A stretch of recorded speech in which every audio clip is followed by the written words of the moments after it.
Mabait naman yan, kaya lang medyo... Hindi, ganun po talagang baboy pag naglalandi. Nagbabago yung ano. Oo, nagbabago yung... Nagbabago yung ano yan.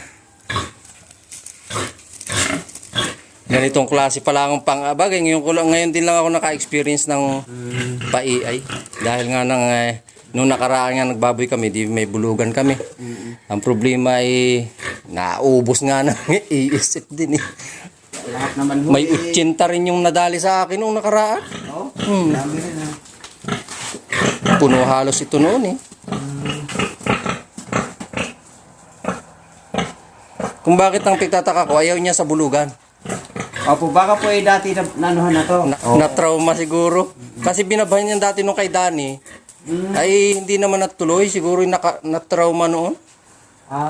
Binabahan dati yung taga ron sa barahan eh. Dahil nga ayaw nga nito eh. Pinatesting namin sa iba. Ay hindi rin nagtuloy. Kumbaga naulian, makaya ilang linggo na nagkandi ulit. Naglandi ulit. Ibig sabihin. Hindi po siya Hindi basta-basta natutuloy. Opo, pag medyo hindi po siya standing. Oo. So ang gagawin natin dito, dalawang shot hanggat gusto po yun. Ay, pwede. Para hindi po masayang yung...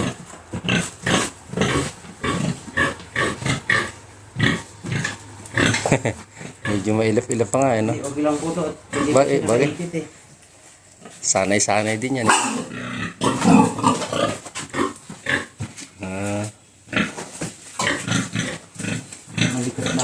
Chik. Medyo malikot na.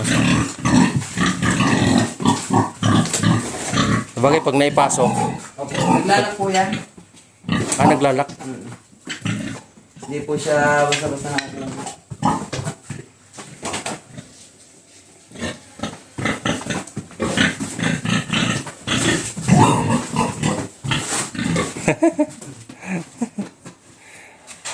Ngayon pa lang din sa talaga nagdudumalagay kahit medyo may edad na to eh. Tik. Tik. Similyat eh.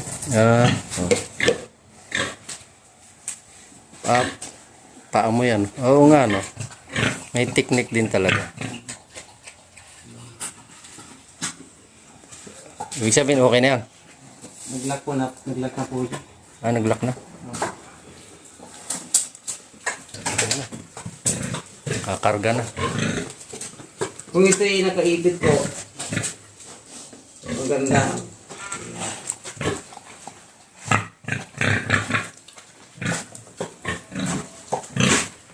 Hindi siya magalaw.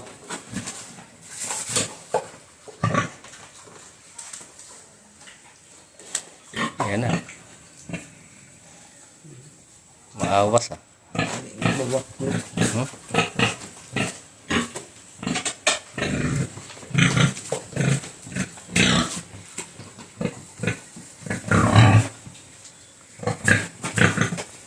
Pero pag sanay na, wala ano? Hindi, ganito talaga pag hindi nakaipit. Malukot. Kailangan pala talaga mayroong yung gano'n ano. Kaya pala kalimitan, talagang naka-cage na. Opo. Sa amin ganun po. Para hindi na siya ibo ng ibo. Kakailan siya tatayo, hihihi. Atras abante ano. Opo. Pag minsan pag nandiyan si boss, pasyal po kayo dyan. Oo nga. Kasi hindi ko... Sa bagay, bawal kasi minsan, alam mo, gulat pa rin eh. Ay baka mamaya ay mayroon pa ring mga hawa-hawa eh. Alam mo naman, di pa rin. Ang totoo niyan, sabi ni Dr. Bansano, yung ating veterinarian, kung hindi pa siya makapag-declare ng total free. Kasi napasok namin. maraming napasok na galing sa ibang lugar ay hindi niya sigurado yung free na talaga sa kontaminasyon ng iisip dahil sa ibang lugar mayroon pa ring issue. Kaya talagang higpit din. Baka kaya ayaw rin ni Kuya Rex na basta-basta nga rin mag-ano eh. Kasi kagaya mo, kung wala at turok itong aking baboy, ay kung ito may infection, di ba pag uwi mo dun, maobliga ka pang Hindi, pag po Disinfect. talaga, maliligo po ako. Mag-disinfect talaga. Sa bagay. Ganun na talaga. Papasok sa bar, maliligo. Protocol na talaga yan. Ano? Yung gamit ko po sa labas, iba rin po gamit ko. Kaiba na rin talaga. Yung panggalaw. Bukas, ibang catheter gamitin natin. Sa bagay, masasanay na rin. Ngayon nga, ano na eh. Kumbaga, nare-relax na siya. Eh. Lahat pala nilagyan ng counting feeds. Hindi, ayos lang. Ayos lang yan. Normal lang po ito sa mga ganitong nakalawad. Malikot. Pero may inihigop niya. Kaya utay-utay ding mauubos. Ito yung puto. Bawat bukas ko ng cervix niya may pumapasok po na sinili. Pusa po yung inihigop. Sa iba, yung mga kumbaga sanay ng tinuturukan, isang beses lang ang hit. Wow, pero pag sa akin, dinadala ko minsan 3 nga eh. Para sigurado. Para sure po. Walang ano. Kasi malalaman mo naman pag ayaw niya, ikaw na mismo mag-paperase. Pero pag gusto pa niya, hinihigop po niya. Ibig sabihin, yan tayo nga, ninihigop niya. Hinihigop po niya ito. Nalalaya ko lang siya hindi mahulog kasi hindi ako nagdala ng clip. May clip po talaga ito eh. Ilalagay po dito para siya pong pusang ano, kasi hindi ko po dinala. Kasi itong gamit po yun sa loob eh. Ay, ayos lang. Ganito na lang.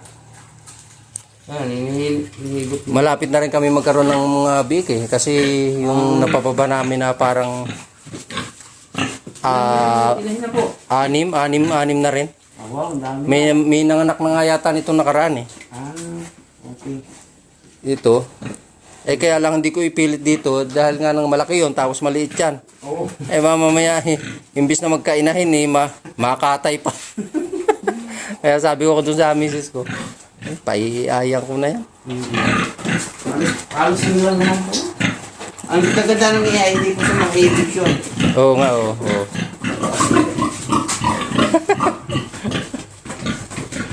Yun na. Nabitaw din palang kanya? Hindi, bolo ko yung isa. Ati, abot ko pa. Meron pa ba? Ayun pa pa. Kaya nagdala ko ng reserva eh. Kasi pag may reserva, hindi na pwede ipasok kasi yan pag nabunot. Bakit? Kontaminado na po. Dapat bago ulit.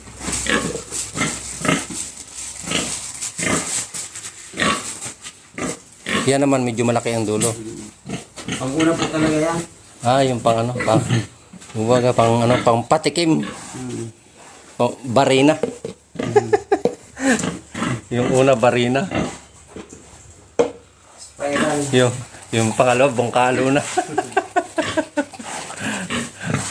Sabagay, sanay nang ipasok ko. Yun.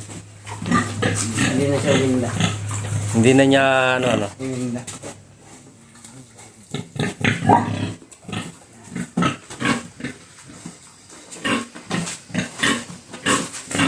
Dadagdag natin ito. Ito. Similya pala to. May tubig po kayo? Meron dito. Kala ko ito ba eh. Parang po yan. Ano? Lalagyan na? Opo. Painom ko po sa kanya. Okay, thank you.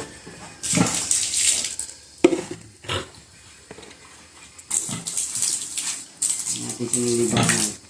Kunti na lang ito eh. Kalahati.